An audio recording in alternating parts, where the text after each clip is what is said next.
So, there's different types of plans, there's different types of goals, there's different types of dreams. They're all, those three words, they still kind of work together. So my mom's plan was to come to the country, make enough money, go back after a year. Well, as we all know, life is unpredictable.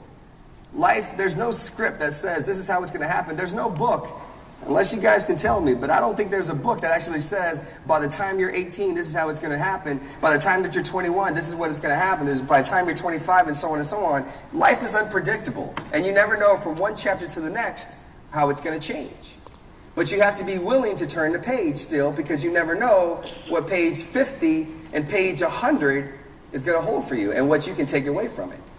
So, my mom came to this country.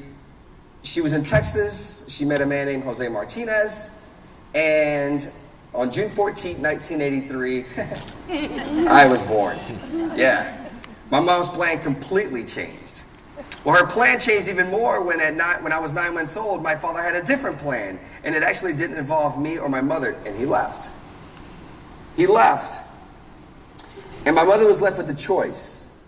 Because at the end of the day, we live in a visual world, and we don't believe things unless we can touch it, hold on to it. But sometimes when we feel like we've lost, the clothes on our back, or money that we can fill, or a roof over our head, whatever, those kind of things, we feel like we lose everything. But the one thing you don't lose, no matter how bad the situation is, no matter how deep the hole is, no matter how dark it is down there, you don't lose the ability to make a choice for yourself and take control of the situation at hand. So my mother made a choice, and she made a choice. Okay, her options were, do I take my only son to El Salvador so we can all be a family, or do I stay here in this country and allow him to take advantage of the opportunities that he's going to have by being born here, and over time, I'll bring my daughters to the United States? Well, she said, I'm going to stay here and bring my daughters over. Well, when I was, 3.5 years old, I remember running into the house, and I ran into my mom's room, and she was on the side of the bed, and she had the phone up to her ear, and she was crying.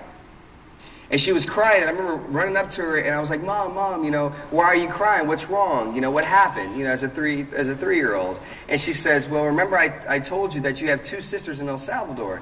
And I said, yeah. She said, well, one of your sisters, who is 6.5, actually just passed away.